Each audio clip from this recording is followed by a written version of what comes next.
Bikaner railway స్టేషన్లో Bikaner express ఆగింది. ప్రపంచ ప్రఖ్యాతిగాంచిన ది ఇండియన్ గ్రేట్ డిజర్ట్ అనబడే థార్ ఎడారి బికనీర్ నుండి జైసల్మార్ వరకు విస్తారంగా వ్యాపించింది. అంతేగాక రాజస్థాన్‌లో బికనీర్ ప్రాంతం మొదలుకునున్న ప్రాంతమంతా నేటి నాగరికతకు కొంచెం దూరంగా ఉందని చెప్పక తప్పదు. పల్లెపడుచుల అర్ధనగ్న శరీరాలు చూపరులకు కొత్తలో కొంత వింతగా అనిపించినా తర్వాత మెల్లగా అక్కడ ఆచార వ్యవహారాలకు అలవాటు పడిపోతారు. ఆ ఎడారిలో పురాతన వస్తువులకు వలె కొన్ని పురాతన జాతులు నిర్జీవ దశలో అక్కడక్కడ కనిపిస్తుంటాయి. మన జాతికి ప్రతీకలైన ఆ తెగలు అంతరించిపోకుండా వారి అభివృద్ధికి ప్రభుత్వం చాలా పథకాలు అమలులో పెడుతోంది. రాజస్థాన్లో ప్రత్యేకించి ఆ ప్రాంతంలో ఇంకా ఫ్యూడలిజం భయం తొలగిపోలేదు. మనకు చాలా చోట్ల అశ్వారూఢులైన బాటసారులు కనిపిస్తూనే ఉంటారు.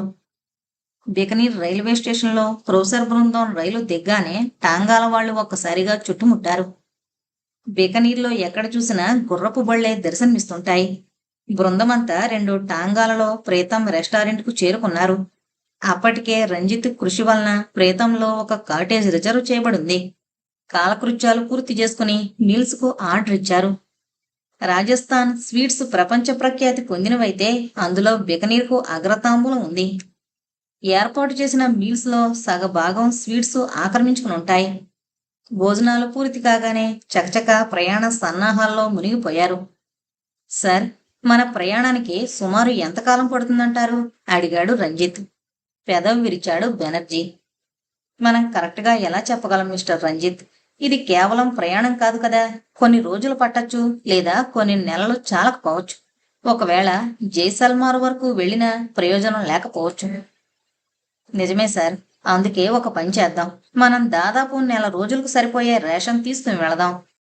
మార్గమధ్యంలో నౌచ్నా, మొహంగర్, లాధి, కుడిల్లా మొదలైన చిన్న చిన్న పట్టణాలు వస్తాయి. అదీగాక మార్గమధ్యంలో అనేక చిన్న చిన్న గ్రామాలు కనిపిస్తాయి.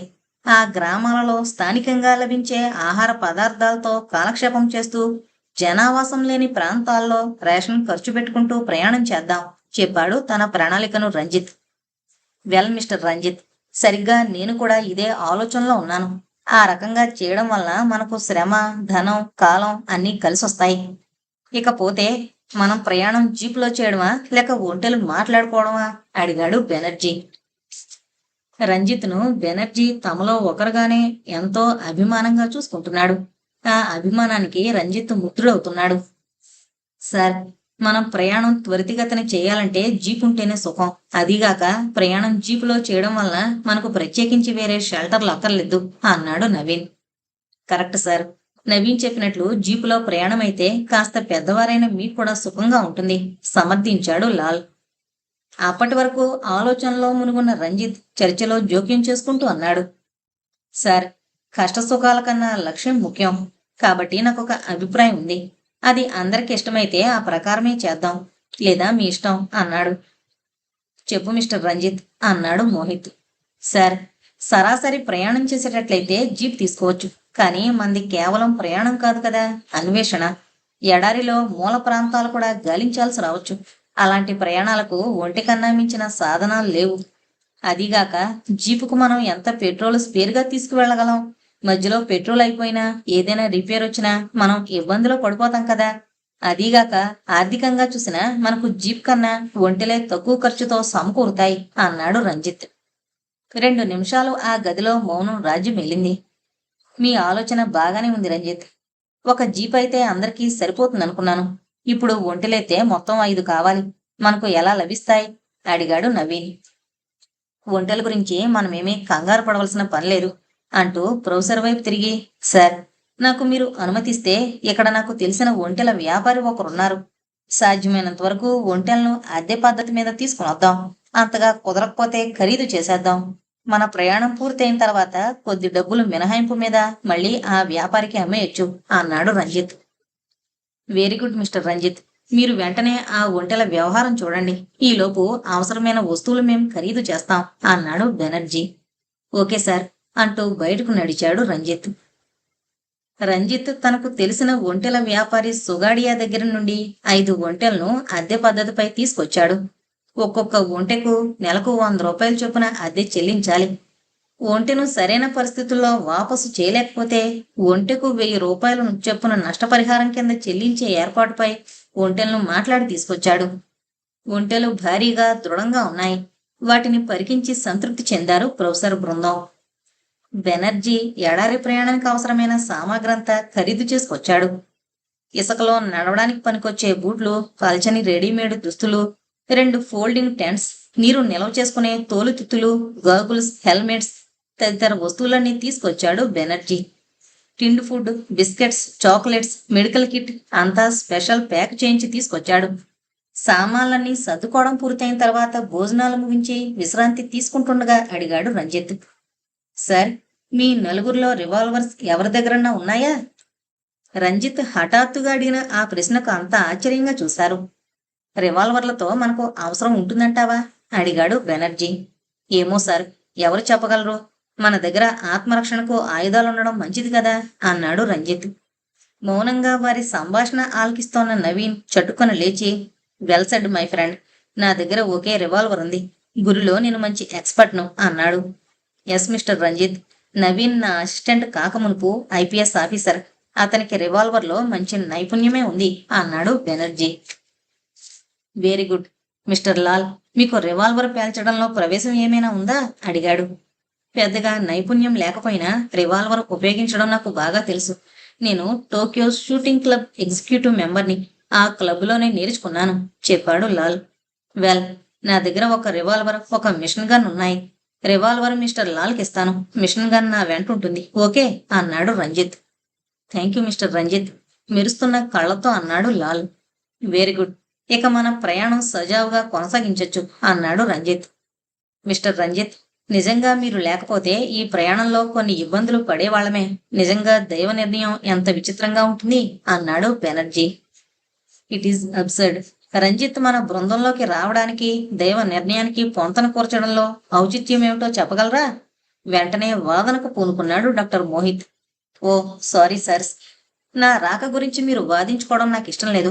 మనం ఇంకేమైనా మాట్లాడుకోవడం ఉపయోగమేమో అన్నాడు రంజిత్ మొహమాటం కూడా లేకుండా. ఆల్ రైట్ ఫ్రెండ్స్, అంతా విశ్రాంతి తీసుకోండి. సరిగ్గా తెల్లవారుజామున 2 గంటలకు ప్రయాణం ప్రారంభిద్దాం చెప్పాడు బెనర్జీ.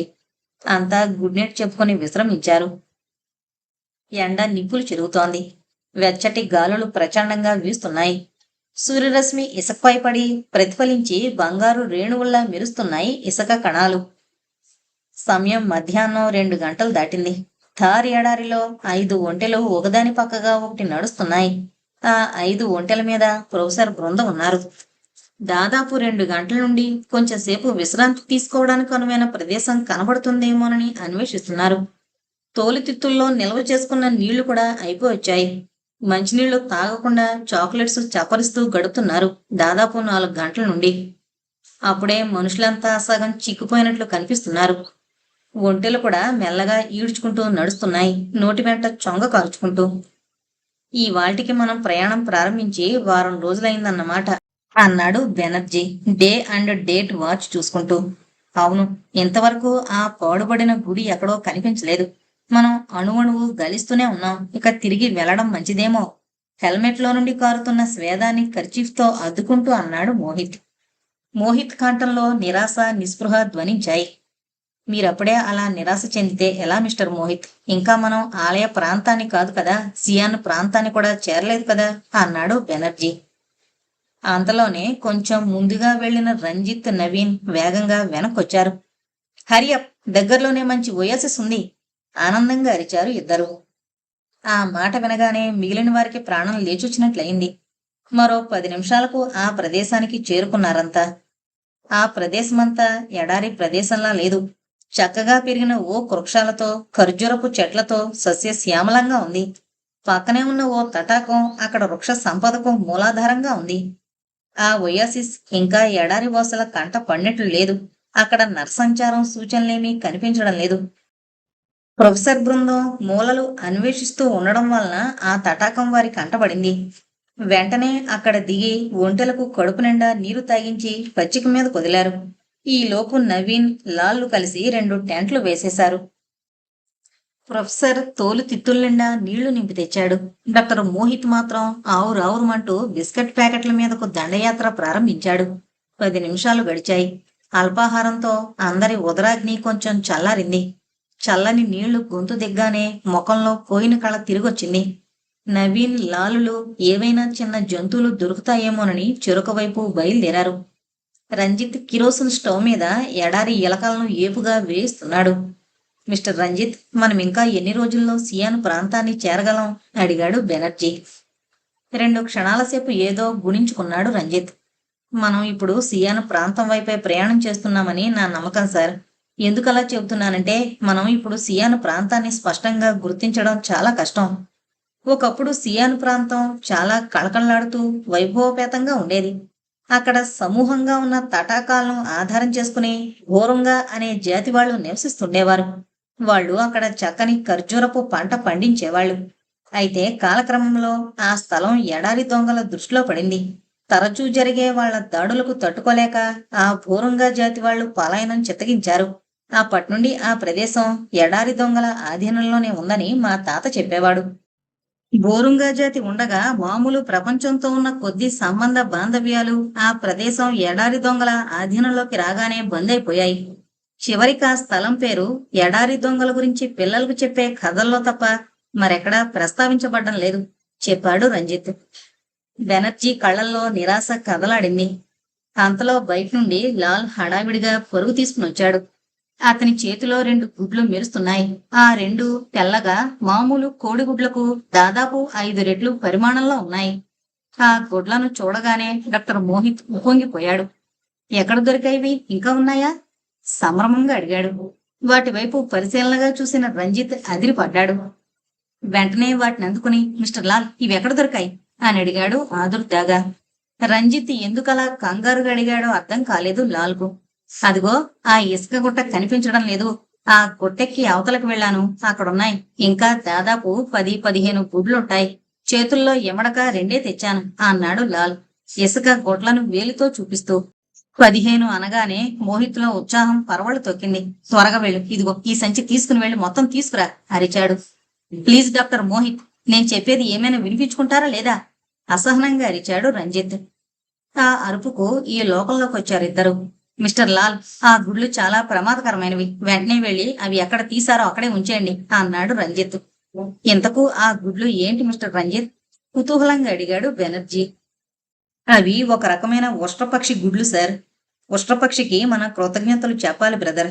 ఎడారిలో ఆమ్లెట్స్ కోసం మొహం వాచున్న మనకు కమ్మటి ఆమ్లెట్స్ ను అందించాయి అన్నాడు మోహిత్ ఆమ్లెట్ల రుచిని పేదాలపై పులుముకుంటూ. నిజమే డాక్టర్, కానీ వాటితో మనం ఈ ఎడారిలో ప్రాణాలు కూడా మొహం వాయవలసి వస్తుంది. తక్షణం మనం వీటిని వదిలి ఇక్కడ క్యాంప్ ఎత్తేయడం మంచిది. ఏ క్షణంలోనైనా ఆ పక్షులు మన మీద దాడి చేసే ప్రమాదం ఉంది అన్నాడు రంజిత్. క్షణకాలం అందరి ముఖాల్లోనూ ఆందోళన పొడసూపింది. మిస్టర్ రంజిత్, వాటికి ఈ గుడ్లు ఒక లెక్కలోవి కాదు కదా. మనం గుడ్లు గురించి కంగారు పడ్డం దేనికి? అంతగా అయితే త్వరగా క్యాంపు మార్చేద్దాం అన్నాడు బెనర్జీ. క్యాంప్ ఎలాగూ మార్చివేయాలి సార్. ఆ గుడ్లు కూడా వదిలేస్తే మంచిది. ఎందుకంటే ఆ ఉష్ట్రపక్షులు తమ గుడ్లు అంటే ఎంతో భద్రంగా చూసుకుంటాయి. అవి మామూలు మన కోళ్లకు వలె రోజు గుడ్లు పెట్టవు. సంవత్సరానికి ఒకసారి మాత్రమే 2 లేక 3 గుడ్లు పెడతాయి. వాటి ఆయుర్దాయం కూడా తక్కువే. అందుకే అవి తమ జాతిని పెంచుకోవడానికి చాలా శ్రద్ధ తీసుకుంటాయి, చెప్పాడు రంజిత్. అప్పటి వరకు అటు తిరిగి ఇటు తిరిగి ఏమీ దొరక్క చివరికి గుట్ట వెనక్కు వెళ్లిన నవీన్కి కూడా ఆ గుడ్లే కనిపించాయి కాబోలు. సంతోషంగా 2 గుడ్లు తీసుకొచ్చాడు. పులి మీద పుట్రలా వచ్చిన ఆ గుడ్లను కూడా చూడగానే ఎవరికీ నోట మాట రాలేదు. ఇదేదో దైవ సంకల్పం కాకపోతే చెరొక దిక్కుకు వెళ్లిన చివరికి ఇద్దరికి ఈ గుడ్లే దొరికాయేమిటి అన్నాడు బెనర్జీ. అప్పటి వరకు అక్కడ జరిగిన చర్చను తెలుసుకున్న నవీన్ తేలిగ్గా నవ్వుతూ, వాట్ బ్రదర్, నువ్వు కూడా అంత భయపడ్డమేమిటి? మన దగ్గర ఆయుధాలుంచుకుని ఆఫ్టర్ ఆల్ నిప్పుకోళ్లకు భయపడ్డమా అన్నాడు. రంజిత్ ఏమీ మాట్లాడలేదు. బెనర్జీ సాబ్, మనం ఎలాగూ ఈ స్థావరాన్ని వదిలేయబోతున్నాం కదా. అలాంటప్పుడు లాల్ ఎంతో ఇష్టపడి తెచ్చుకున్న గుడ్లను మళ్ళీ అక్కడ వదిలివేయడం ఎందుకు? మనతో తీసుకువెళదాం. తదుపరి మజిలీలో ఇవి మనకు ఆహారంగా పనికొస్తాయి కదా అన్నాడు మోహిత్. మోహిత్ కళ్లల్లో ఆ గుడ్లను భుజించాలన్న బలీయమైన ఆకాంక్షను గుర్తించాడు Banerjee. All right, doctor Mohit మన అతిథి. ఆయన కోరిన రీతిలో ఆతిథ్యం ఇవ్వడం కనీస ధర్మం అన్నాడు బెనర్జీ. చటుక్కున మెలకు వచ్చింది మోహిత్కి. కంగారుగా లేచి కూర్చున్నాడు. ఎక్కడి నుండో చిన్నగా శబ్దం వినిపిస్తోంది. గర్ర గర్ర గర్ర. ఆయిలింగ్ చేయడం మానేసిన ఫ్యాన్ చేసే శబ్దంలా ఉంది. చుట్టూ ఒకసారి పరికించి చూశాడు. ప్రొఫెసర్ బెనర్జీ, నవీన్, రంజిత్, లాల్ అంతా గాఢంగా నిద్రపోతున్నారు. మోహిత్కు చిన్నగా నవ్వొచ్చింది. బహుశా రంజిత్ పెట్టే గురకధ్వని కావచ్చు. గబగబా రంజిత్ దగ్గరకు వెళ్లి తట్టి అతన్ని లేపాడు మోహిత్. కంగారుగా లేచాడు రంజిత్. ఏంటి సార్ అంటూ. మరేం లేదు, బాగా గురక పెడుతుంటే లేపాను అన్నాడు మోహిత్. నివ్వెరపోయాడు రంజిత్. ఇంపాసిబుల్, నేను గురక పెట్టానా? మా స్పెషల్ బ్రాంచ్ లో గురక పెడుతూ నిద్రపోతే అనర్హుడి కింద లెక్కగట్టి హాయిగా ఇంటికి పొమ్మంటారు అన్నాడు. గుర్ర గుర్ర శబ్దం వినిపిస్తూనే ఉంది. ఈసారి ఆశ్చర్యపోవడం మోహిత్తో పాటు రంజిత్ వంతు కూడా అయింది. అనుమానం కొద్దీ మిగిలిన ముగ్గురిని పరీక్షగా చూశాడు. ఎవరో గురక పెట్టడం లేదు. అంతా ప్రశాంతంగా నిద్రపోతున్నారు. ప్రయాణంలో అలసి సొలసి ఉన్నారేమో, ఒళ్ళు మరిచి నిద్రపోతున్నారు. ఆ రాత్రి ప్రయాణం సాగిద్దామంటే బెనర్జీ అభ్యంతరం పెట్టాడు. ఆ రాత్రికి అక్కడ విడిది చేస్తే తెల్లవారిన తర్వాత పరిసర ప్రాంతాలను అన్వేషించి తిరిగి ప్రయాణం కొనసాగించొచ్చు. అంతేగాని ఊరికే ముందుకు వెళ్ళిపోతే ప్రయోజనం ఏముంది అన్నాడు. ఆ రాత్రికి అంతా టిండు ఫుడ్డుతో భోజనం ముగించి మెల్లగా నిద్రలోకి జారుకున్నారు.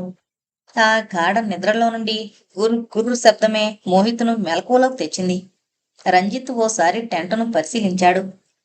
పటిష్టమైన టార్పులిన్తో ఎడారి పాములో గుడారంలోకి ప్రవేశించకుండా ముందు జాగ్రత్త కోసం ఇసుకలోకి ఆంగుళం చొచ్చుకుపోయేలా కుదించి బిగించారు. మరి ఎక్కడి నుంచి వస్తోంది శబ్దం? మిగతా ముగ్గురిని నిద్ర నుండి లేపారు. విషయం విన్న తర్వాత కంగారుగా అంతా మరింత పరీక్షగా చెవులు రిక్కించి విన్నారు. చిట్ట చివరకు రంజిత్ పసిగట్టేశాడు. డాక్టర్ సాబ్, మీరు తల కింద ఎత్తు కోసం ఎయిర్ బ్యాగ్ పెట్టుకోలేదా అడిగాడు రంజిత్. లేదు రంజిత్, ఆ ఎయిర్ బ్యాగ్ పంచర్ అయింది, అందుకని లగేజ్ బ్యాగ్ పెట్టుకున్నాను అన్నాడు మోహిత్. Yes, I'm correct. ఆ సంచిలో ఉష్ట్రపక్షి పిల్ల ఉంది చూడండి అన్నాడు రంజిత్. చటుక్కున నవీన్ సంచి దగ్గరకు వెళ్లి దాన్ని గుమ్మరించాడు. గురు గుర్రుమంటూ చిన్న పిల్ల బయటకొచ్చింది. కోడి పిల్లలా ఉన్న ఆ పిల్లను చూడగానే అంతా ఆశ్చర్యపోయారు. ఎలా సంభవించిందిది? పక్షి పిల్ల సంచిలోకి రావడం విచిత్రంగా ఉంది అన్నాడు బెనర్జీ. డాక్టర్ మోహిత్ కూడా వంత పాడాడు. రంజిత్కు జరిగిందేంటో అర్థమైపోయింది. చిన్నగా నవ్వుతూ చెప్పసాగాడు. సార్, ఇప్పుడు ఆ సంచిలో 4 గుడ్లకు బదులు 3 గుడ్లుంటాయి చూశారు? అదే గమ్మత్తు. లాల్ తీసుకొచ్చిన 4 గుడ్లలో ఒకటి బాగా పక్వ దశలోకి వచ్చిన గుడ్డై ఉంటుంది. బహుశా అది పొదగబడుతూ ఉండాలి. డాక్టర్ సాబ్ ఆ గుడ్లను లగేజ్ బ్యాగ్ లో పెట్టుకుని తల కింద పెట్టుకుని పడుకున్నారు. ఆ గుడ్లు పొదుగుదల పూర్తవడానికి కావలసిన ఉష్ణం డాక్టర్ ద్వారా సరఫరా అయింది. దాంతో గుడ్లో నుండి పిల్ల బయటకొచ్చి మనకిన్ని తిప్పలు తెచ్చిపెట్టింది చెప్పాడు నవ్వుతూ. విషయం తెలుసుకున్న అందరూ పగలబడి నవ్వుకున్నారు.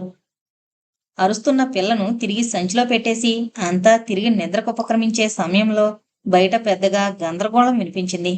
గూడారం కొద్దిగా పైకెత్తి చూశాడు రంజిత్. అంతే, ఎదురుగా కనిపిస్తోన్న దృశ్యానికి ఒళ్ళు గగురు పొడిచి చటుకున గుడారం మూసేసి తమ బృందం వైపు తిరిగాడు.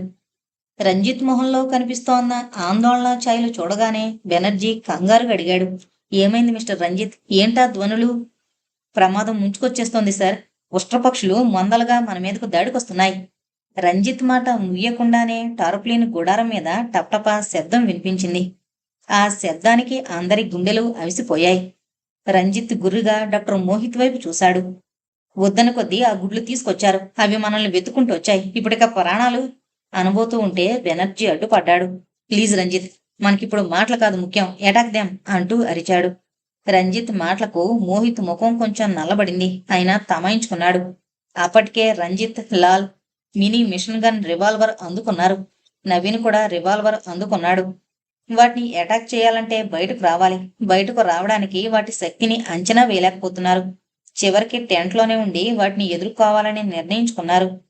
మోహిత్, బెనర్జీలు కూడా రంగంలోకి దూకారు. సంచి లోపల చిన్నపిల్ల బయట తన మందను గుర్తించింది కాబోలు అరుపును మరింత పెంచింది. బెనర్జీ చాకు తీసుకుని టెంట్కు రివాల్వర్ మొన దూరేంత రంధ్రాలు చేయసాగాడు. ఆ రంధ్రాలలో నుండి మిగతా మిత్రత్రయం తమ రివాల్వర్లకు పని కల్పించారు. 5-10 నిమిషాలు గడిచాయి.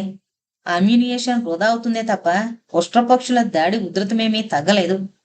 రంధ్రాల్లో నుండి కాల్చడం వలన చాలా గురులు తప్పుతున్నాయి. కొన్ని బుల్లెట్లు తగిలి పక్షులు నేల కూలుతున్నా మిగతా పక్షులు మరింత విజృంభిస్తున్నాయి తప్ప వెనకంజ వేయడం లేదు. టెంట్ను నేల కూల్చడానికి విశ్వ ప్రయత్నం చేస్తున్నాయి పక్షులు. ఆ పక్షుల తాకిడికి టెంట్ తుఫాన్లో చిక్కుకున్న నావలా ఊగిపోతోంది. గుడారం కూలిపోవడానికి ఇంకెంతోసేపు పట్టేట్లు లేదు. బెనర్జీ బృందం ప్రాణాల మీద ఆశ వదులుకున్నారు. లోపల నుండి పోరాడడం వల్ల చాలా వరకు బుల్లెట్లు నిర్వీర్యం అయిపోతున్నాయి. పరమపద సోపాన అధిరోహణ కార్యక్రమంలో ప్రథమ పాదంలోనే పామువాత పడిన చందన్ల మొదటి మజిలీలోనే తమ ప్రాణాలు ఉష్ట్రపక్షుల పాలవుతున్నందుకు ప్రొఫెసర్ బెనర్జీ విచారించాడు. మిత్రత్రయం శక్తివంచన లేకుండా రివాల్వర్లకు పని చెబుతూనే ఉన్నాయి. టెంట్ కూలిపోతే తమ ప్రాణాలు ఆఖరని అందరికీ తెలుసు. అయినా ప్రాణాలు పోయేంత వరకు పోరాడడం మానవ నైజం కదా. టప్టపమంటూ శబ్దమైంది. ఒక్కసారిగా గుడారం కూలిపోయింది. లోపలున్న వారంతా నేల మీద బోర్లా పడిపోయారు. తమ పైకి దుమికే ఉష్ట్రపక్షులను ముఖాముఖి ఎదుర్కోవడానికి తలా ఒక ఆయుధం చేతబూని. అంతలో అందర్నీ ఆశ్చర్యపరిచే సంఘటన జరిగింది. బయట ఒక్కసారిగా చెవులు చిల్లులు పడేలా తుపాకీ మోతలు వినిపించాయి. హడావిడిగా ఉష్ట్రపక్షులు కకావికలై పరిగెడుతోన్న ధ్వని స్పష్టంగా వినిపిస్తోంది. అనుకోకుండా వచ్చి తమను పక్షుల బారి నుండి రక్షించిన ఆ ఆగంతుకులెవరో తెలియక ఒకవైపు ఆనందం, మరోవైపు అయోమయం ముప్పిరుగొనగా నిశ్చేష్టులైపోయారు గుడారం కింద చిక్కుబడిపోయిన బెనర్జీ బృందం. దాదాపు 10 నిమిషాల తీవ్ర ప్రతిఘటన అనంతరం పక్షులు ఆ ప్రదేశాన్ని వీడి వెళ్లిపోయాయి అనడానికి నిదర్శనంగా తుపాకీ కాల్పులు ఆగిపోయాయి. మెల్లగా గుడారం పైకి లేపబడింది. బెనర్జీ బృందమంతా హాయిగా ఊపిరి పీల్చుకుంటూ గబగబా బయటకొచ్చారు. తలెత్తి చూసిన బృందమంతా ఒక క్షణం నివ్వెరపోయారు. దాదాపు 30 మంది వ్యక్తులు తుపాకులు చేతబూని గుర్రాల మీద చుట్టూ మోహరించున్నారు. వాళ్లంతా ఎడారి దొంగలని గుర్తించడానికి ఎంతోసేపు పట్టలేదు బెనర్జీ బృందానికి. మేలుజాతి పంచకళ్యాణిపై దొంగల నాయకుడు హుందాగా కూర్చునున్నాడు. ఆయుధాల కింద పడేయండి అరిచాడు నాయకుడు. మౌనంగా ఆయుధాలు నేల విడిచారు బృందమంతా. మిస్టర్, సకాలంలో వచ్చి మా ప్రాణాలను కాపాడారు. మీకెలా కృతజ్ఞతలు చెప్పుకోవాలో అర్థం కావడం లేదు అన్నాడు బెనర్జీ. ఎవరు మీరు? గర్జించింది నాయకుని స్వరం. మేము సామాన్య బాటసారులం. మా అనుచరులతో విహారానికి వచ్చాం చెప్పాడు బెనర్జీ. హహహా అంటూ కర్కశంగా నవ్వాడు నాయకుడు. అందర్నీ బంధించండి మరోసారి గర్జించింది నాయక సింహం. మరుక్షణం 10 మంది మిరికల్లాంటి దొంగల ముఠ అనుచరులు బెనర్జీ బృందాన్ని చుట్టుముట్టారు. పంచకళ్యాణి ఒక్కసారి గట్టిగా సెకలించి గాల్లోకి 2 కాళ్ళు లేపి పరుగు ప్రారంభించింది.